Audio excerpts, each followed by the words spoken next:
Hoy soy Carlos.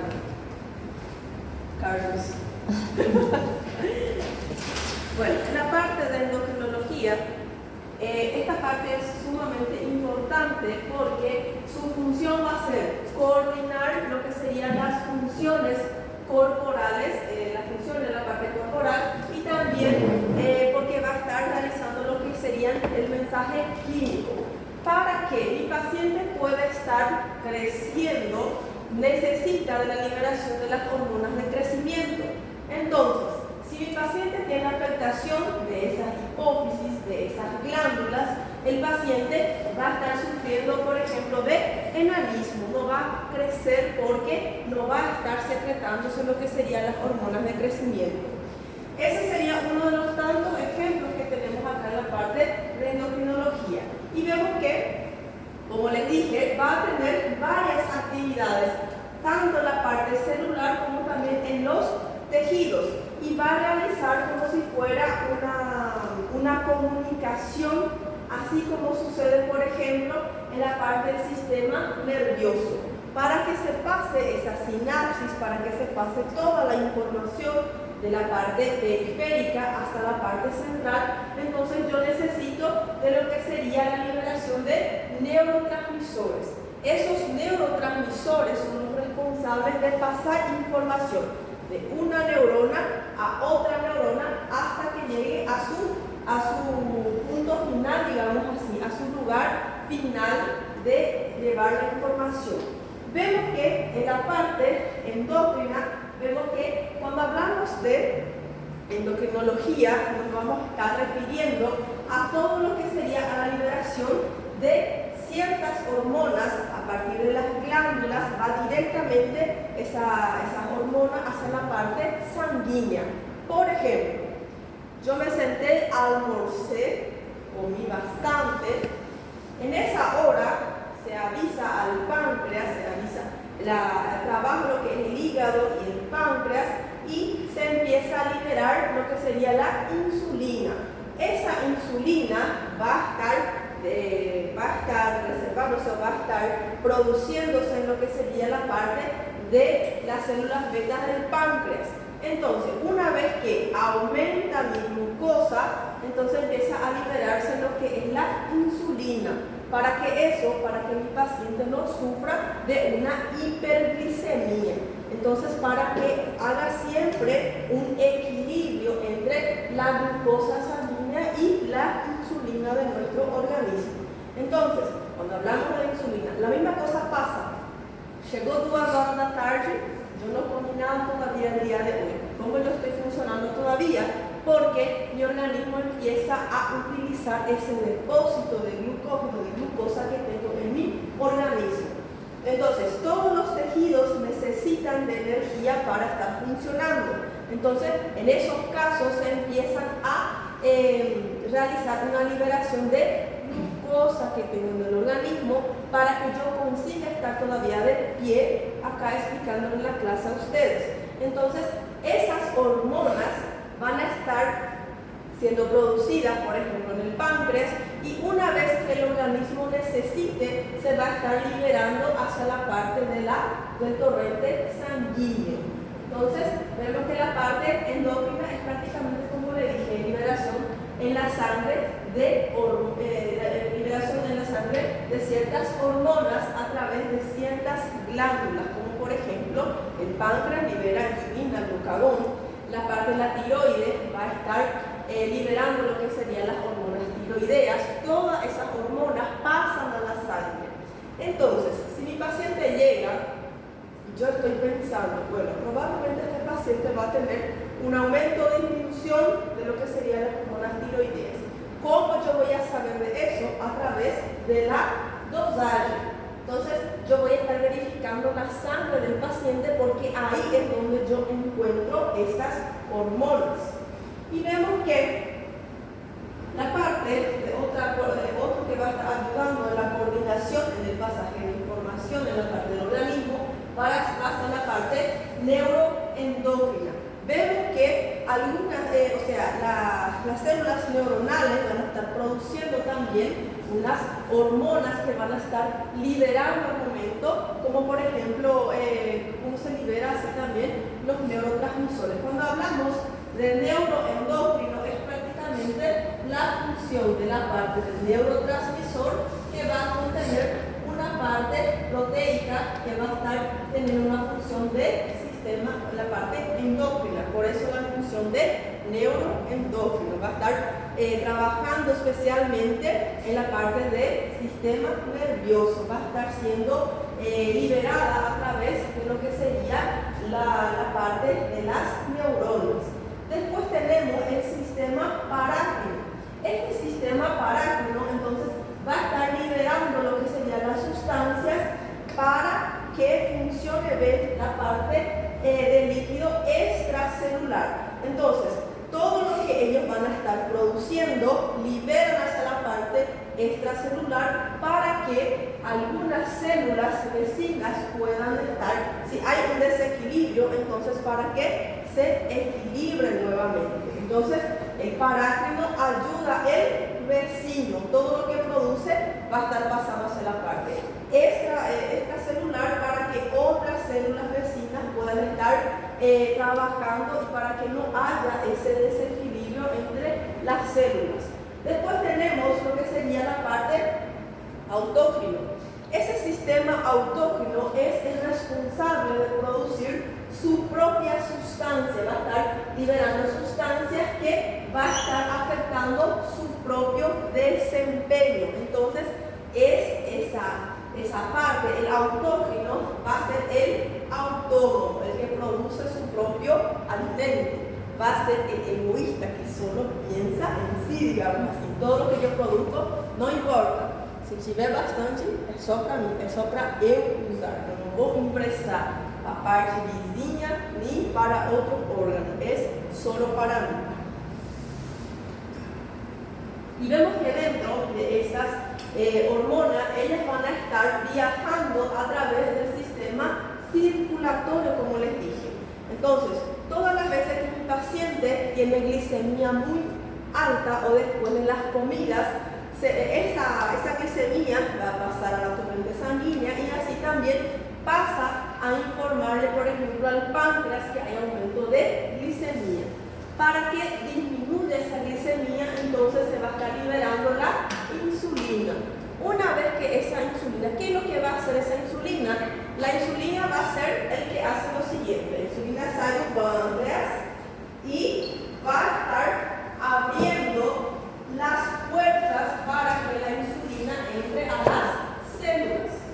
Entonces, por eso es que cuando el paciente tiene una disminución de insulina en el organismo, cuando el paciente no produce insulina, por eso es incapaz que esa glicemia entre a los tejidos. ¿Por qué? Porque no te importero. Si no te importero, ¿cómo esa glicemia va a entrar en la célula? Entonces, por eso, ahí es donde entra la parte, por ejemplo, del paciente con diabetes. Si tiene insulina bajo, entonces todo lo que el paciente come pasa a la parte del torrente sanguíneo, no entra a la célula y por eso el paciente puede estar aumentando de forma muy progresiva su glicemia. Por eso el paciente empieza a desarrollar una hiperglicemia. Vemos que entonces esas hormonas van a estar viajando en la parte del torrente sanguíneo y vamos a ver que algunas de esas hormonas van a estar afectando casi todo lo que serían las células del organismo. ¿Cuáles serían esas hormonas que afectan casi todas las células del organismo? Van a ser las hormonas de crecimiento.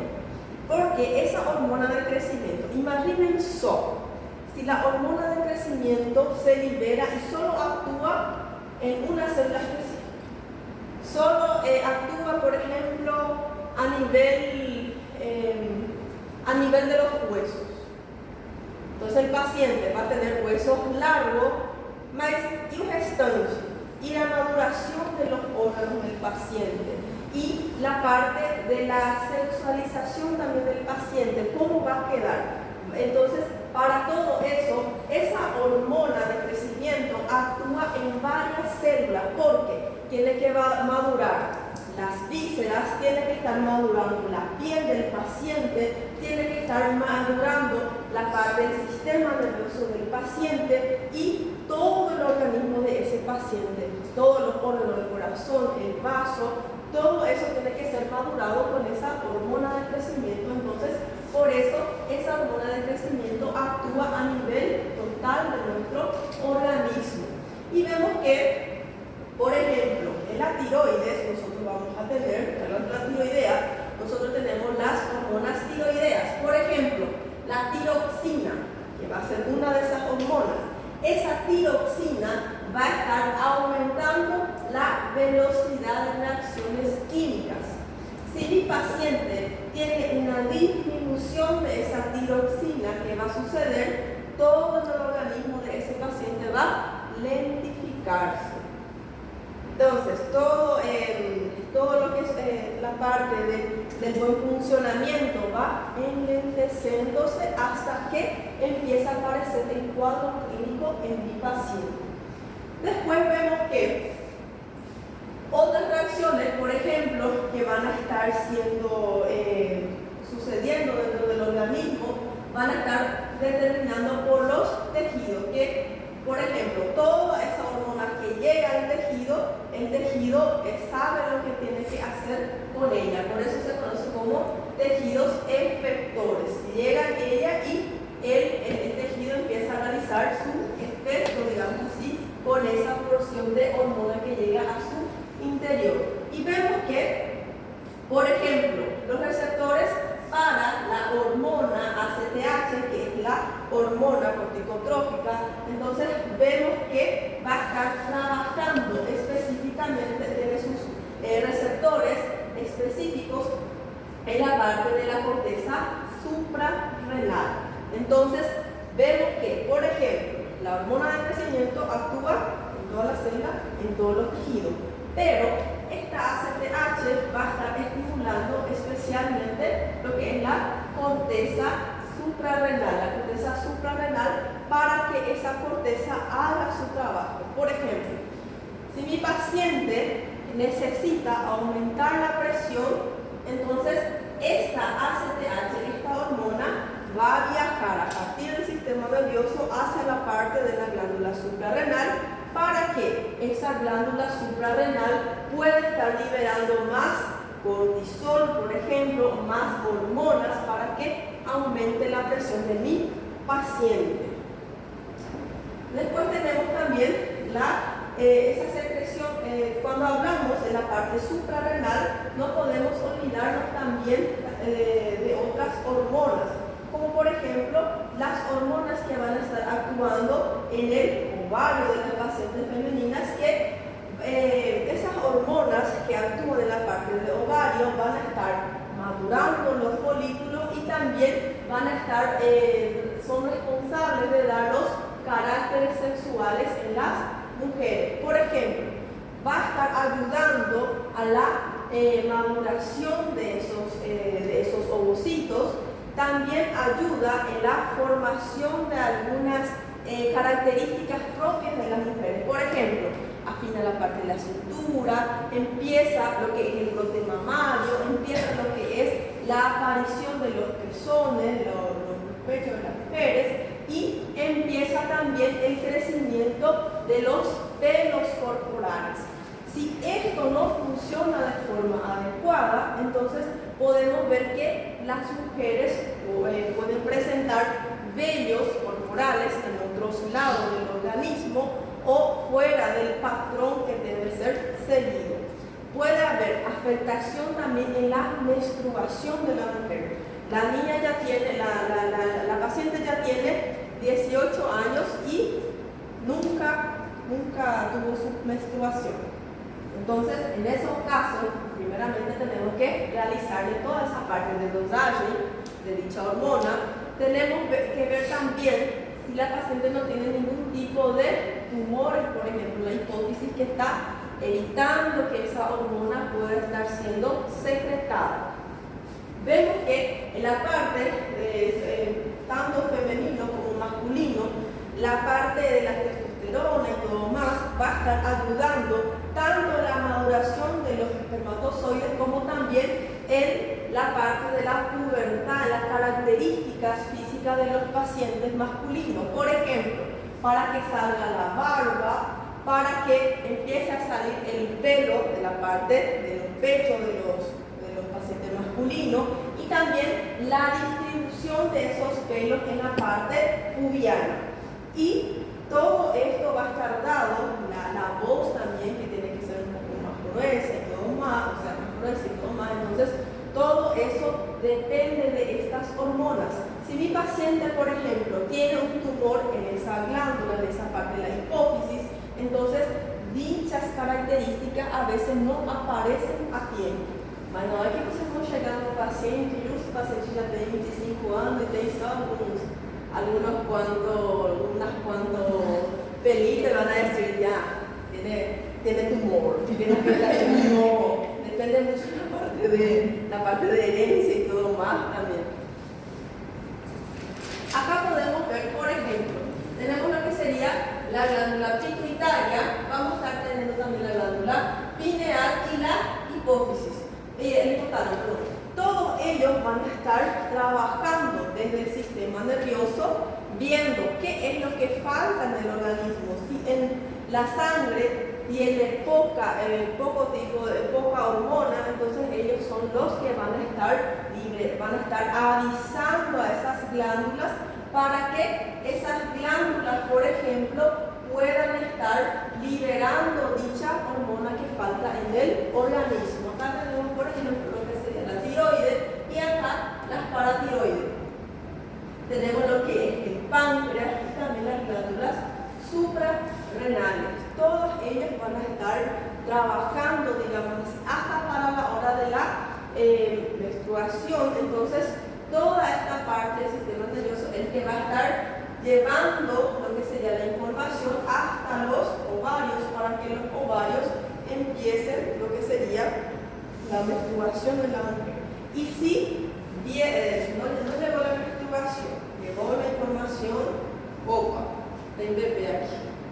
Entonces, de acá va un feedback avisando que la mujer está embarazada. Entonces, en esos casos empieza toda esa parte de preparación del organismo de mi paciente. Empieza lo que sería la parte de la prolactina y todo más, empieza la producción de leche, empieza con toda esa preparación para estar abarcando o llevando el bebé en el vientre de esa mujer.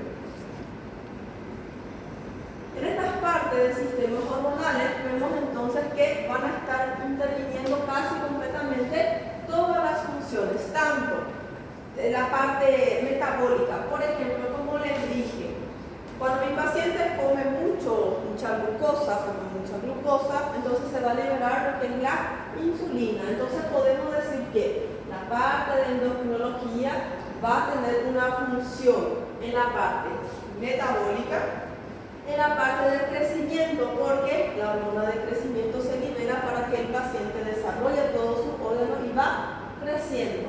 Después tenemos el desarrollo, en la parte de desarrollo, como por ejemplo las nenas que van entrando a la pubertad y los varones que van entrando a la pubertad para tener sus características según o de acuerdo al sexo de estos pacientes.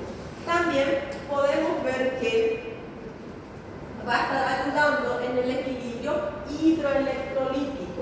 Por ejemplo, cuando mi paciente, justamente hoje, saiu da faculdade, foi lá olhar no magazão, Carpo se fue, agarró un asado lleno de sal, un churrasco cheio de sal, sentou ali e comeu.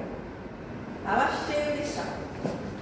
Empieza el paciente a tener sed. Eso es un reflejo. Cuando yo tengo mucho sodio en el organismo, entonces yo necesito de agua. El paciente tiene sed, entonces toma agua. El paciente empieza a tener un aumento de la presión arterial. Entonces, para que disminuya la presión arterial del paciente, el paciente tiene que estar orinando. Entonces, para que no suceda ese desequilibrio en el organismo del paciente, estas hormonas, por ejemplo, las diuréticas van a estar trabajando para que ese paciente tenga vontad de orinar. A medida que orina, va a estar desechando todo ese sodio que comió con esa carne. Entonces, de esa manera trabaja nuestro organismo, la parte de endocrinología, haciendo con que se equilibre nuevamente, evitar que el paciente tenga esa hipertensión el día entero. Y vemos también que esta parte de endocrinología va a estar ayudando tanto en la reproducción y el comportamiento. Cuando hablamos de reproducción es para que a partir del momento que ese paciente, la paciente, pasen a través de la pubertad, empieza el organismo a prepararse para recibir o para ser capaz de recibir lo que sería un feto, un embrión, un feto. Entonces, para todo eso necesito de una plena preparación del organismo. Necesita madurar lo que sería el organismo del paciente, de la paciente en el caso, y producción de leche, liberación de oxitocina. Tiene que suceder lo que sería también los pujos, que van a ser las contracciones.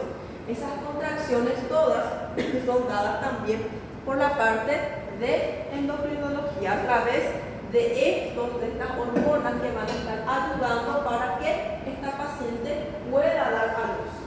Una vez que tuvo el bebé, entonces automáticamente se activa, se anula la oxitocina y empieza a trabajar la parte de la prolactina, empieza a liberarse más leche para que esa criatura pueda estar alimentándose. Todas esas respuestas van a estar dadas en la parte de la parte hormonal, y también trabaja mucho en la parte del comportamiento.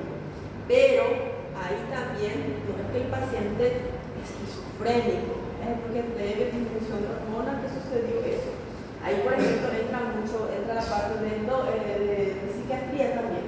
Pero podemos ver que el comportamiento del paciente, cuando el paciente empieza a tener disturbios hormonales en la parte de la tiroides y todo más, hasta cuando la mujer va a entrar en su menopausia. Tiene un cambio de humor, o cuando está en la TPM hay un cambio de humor, entonces podemos ver que todo esto va a estar afectándose en la parte hormonal de la mujer. Entonces por eso va a afectar la parte del comportamiento.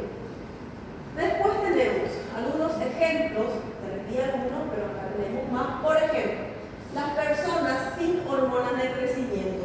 Si yo no tengo la hormona de crecimiento, yo no conseguiré crecer. Entonces, de ahí yo voy a tener como resultado enanismo. ¿Qué va a ser? Me voy a quedar enano, ese sería... no, exactamente. Entonces, el paciente va a estar sufriendo de enanismo. En los casos que los pacientes no tengan la hormona tiroidea, entonces todas las reacciones de su organismo van a estar siendo lentificadas, porque la tiroides tiene la función de acelerar, tener una velocidad propia en nuestro organismo. Después, si yo no tengo insulina, entonces veremos que las células no van a poder utilizar los carbohidratos que comemos. ¿Por qué? ¿Qué iba a ser el portero? No tiene insulina, no tiene portero. ¿Cómo ese carbohidrato que yo comí, esa célula va a estar utilizando? No consigue utilizar porque ninguén está abriendo aporta para ello. Y vemos que sin las hormonas sexuales, entonces no puede también haber el desarrollo de la parte de funciones sexuales. Hay pacientes que vienen, te dicen, tiene 23 años, nunca tuvo su menstruación y quiere embarazarse. Ay, no conseguimos, doctora. Ya me casé hace tantos años, quiero un hijo, ya intenté todo. Solo vine ainda para consultar. Yo quería saber cómo puedo hacer. Aí le preguntas su FUM, que es la fecha de última menstruación. Ahí te dicen, nunca tuvo. Entonces, quiere decir que esta paciente va a estar afectando la parte de su hormonal. Si no tiene menstruación, si no tiene esa parte hormonal, no va a poder concebir. Entonces, en esos casos, yo necesito realizarle toda una inspección, una anamnesis completa y pedirle lo que sería todos los laboratoriales a ese paciente. En esos casos, cuando la paciente tiene esa disminución o falta de esas hormonas sexuales, entonces esa paciente que quiere embarazarse, que tiene 23 años, va a tener una característica de una niña porque no tiene hormonas sexuales, no se pudo desenvolver la parte de los pezones, no pudo desenvolverse la parte del cuerpo, va a ser de criatura y por ende no va a poder estar embarazándose porque le faltan esas hormonas sexuales. En esa parte también de las estructuras y síntesis de esas hormonas veremos que vamos a tener tres clases generales de hormonas. Vamos a tener las proteínas y polipéptidos, tenemos los esteroides y los derivados de los aminoácidos, la tiroxina. De esos tres veremos que las proteínas y polipéptidos van a ser las hormonas que se van a estar produciendo, se van a estar liberando a través de la adeno y la neurohipófisis. Entonces, si en la prueba sale la adenohipófisis y la neurohipófisis van a estar trabajando especialmente, van a estar liberando especialmente hormonas esteroideas. No, incorrecto, porque son proteínas y polipéptidos. Tanto en la parte de adeno y neurohipófisis como también el páncreas y las glándulas paratiroideas. Entonces, esas hormonas que encontramos en el páncreas, en la paratiroide, en la adenohipófisis y la neurohipófisis van a ser proteínas o van a ser hormonas de tipo proteínicas y polipeptídicas. Son de gran cadena de aminoácidos. Después tenemos los esteroides, que es otra clasificación de las hormonas. Esos esteroides vamos a estar viendo que se van a estar secretando especialmente de la corteza suprarrenal, de la glándula suprarrenal. Dentro de esos esteroides yo voy a estar encontrando el cortisol y la aldosterona.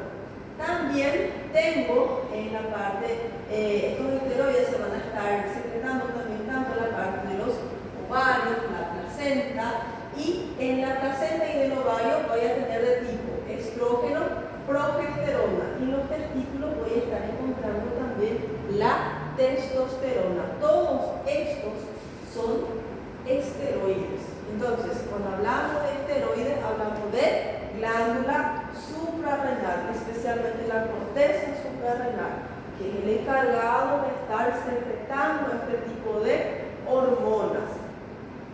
Vemos que el cortisol, a medida que ese paciente es muy, ¿cómo se dice?